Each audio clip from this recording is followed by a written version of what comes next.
everyone. We're going to get started with Chapter 4 of The Wonderful Wizard of Oz. Chapter 4 is titled The Road Through the Forest. After a few hours, the road began to be rough, and the walking grew so difficult that the Scarecrow often stumbled over the yellow brick, which were here very uneven. Sometimes, indeed, they were broken or missing altogether, leaving holes that Toto jumped across, and Dorothy walked around. As for the Scarecrow, having no brains, he walked straight ahead, and so stepped into the holes and fell at full length on the hard bricks. It never hurt him, however, and Dorothy would pick him up and set him upon his feet again, while he joined her in laughing merrily at his own mishap. The farms were not nearly so well cared for here as they were farther back. There were fewer houses and fewer fruit trees, and the farther they went, the more dismal and lonesome the country became. At noon, they sat down by the roadside near a little brook, and Dorothy opened her basket and got out some bread. She offered a piece to the Scarecrow, but he refused. "I am never hungry," he said, "and it is a lucky thing I am not, for my mouth is only painted, and if I should cut a hole in it so I could eat, the straw I am stuffed with would come out, and that would spoil the shape of my head." Dorothy saw at once that this was true, so she only nodded and went on eating her bread. "Tell me something about yourself and the country you came from," said the Scarecrow when she had finished her dinner. So she told him all about Kansas and how gray everything was there, and how the cyclone had carried her to this queer land of Oz. The Scarecrow listened carefully and said, "I cannot understand why you should wish to leave this beautiful country and go back to the dry, gray place you call Kansas." "That is because you have no brains," answered the girl. No matter how dreary and gray our homes are, we people of flesh and blood would rather live there than in any other country, be it ever so beautiful. There is no place like home." The Scarecrow sighed. "Of course I cannot understand it," he said. "If your heads were stuffed with straw like mine, you would probably all live in the beautiful places, and then Kansas would have no people at all. It is fortunate for Kansas that you have brains." "Won't you tell me a story while we are resting?" asked the child. The Scarecrow looked at her reproachfully and answered, "My life has been so short that I really know nothing whatever.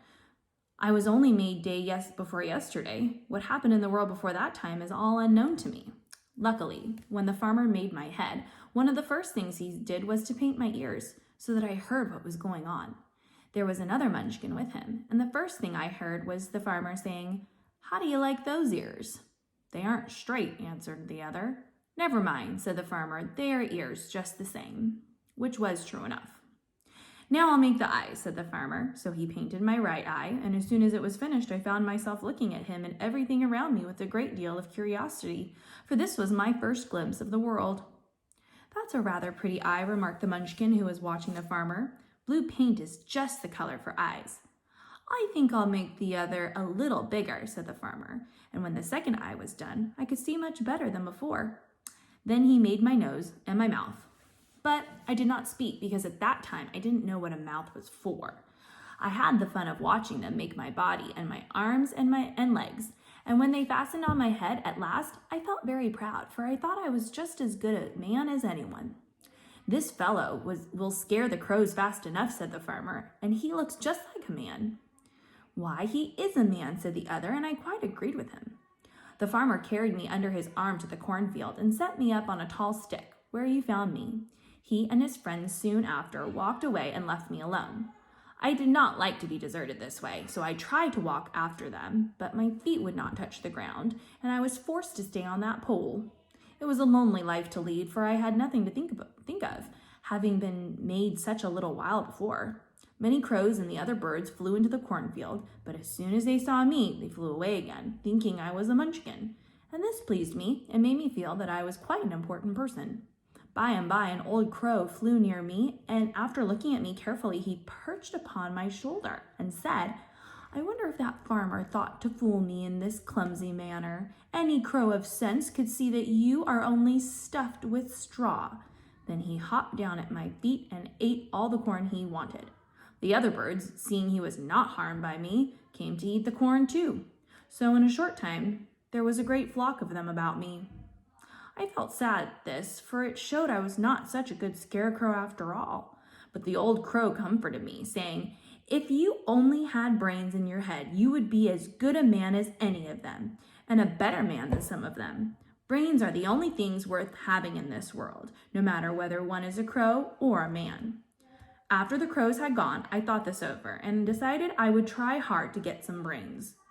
By good luck, you came along and pulled me off the stake, and from what you say, I am sure the Great Oz will give me brains as soon as we get to the Emerald City. I hope so, said Dorothy earnestly, since you seem anxious to have them. Oh yes, I am anxious, returned the Scarecrow. It is such an uncomfortable feeling to know one is a fool. Well, said the girl, let us go, and she handed the basket to the Scarecrow. There were no fences at all by the roadside now, and the land was tough and untilled. Towards evening, they came to a great forest where the trees grew so big and close together that their branches met over the road of the yellow brick. It was almost dark under the trees, for the branches shut out the daylight, but the travelers did not stop and went on into the forest. If this road goes in, it must come out, said the Scarecrow, and as the Emerald City is at the other end of the road, we must go wherever it leads us. Anyone would know that, said Dorothy. Certainly, that is why I know it, returned the Scarecrow. If it required brains to figure it out, I never should have said it. After an hour or so, the light faded away, and they found themselves stumbling along in the darkness. Dorothy could not see at all, but Toto could, for some dogs see very well in the dark, and the Scarecrow declared he could see as well as by day. So she took hold of his arm and managed to get along fairly well. If you see any house or any place where we can pass the night, she said, you must tell me, for it is very uncomfortable walking in the dark. Soon after, the Scarecrow stopped. I see a little cottage at the right of us, he said, built of logs and branches. Shall we go there? Yes, indeed, answered the child. I am all tired out. So the Scarecrow led her through the trees until they reached the cottage, and Dorothy entered and found a bed of dried leaves in one corner. She lay down at once, and with Toto beside her, soon fell into a sound sleep. The Scarecrow, who was never tired, stood up in another corner and waited patiently until morning came. And here's a picture of the Scarecrow and Dorothy. This is such an interesting chapter because it goes into a little bit into how the Scarecrow came to be, right? And I'm wondering how Scarecrow is feeling. How do you think his character feels given what has happened to him? And how did his feelings change throughout this chapter? First, he felt a certain way, and then it quickly changed because something started to happen. So I want you to think about that and reflect on it. And it's important to do that because in many different books that we read, the characters change. And it's important to take note of that as a reader. So I hope you have a wonderful Friday and a good weekend and a good week off. And then when we return back from spring break, we will be we'll be starting chapter 5, The Rescue of the Tin Woodman. So we are going to be introduced to the Tin Man next. Have a good day. Bye, guys.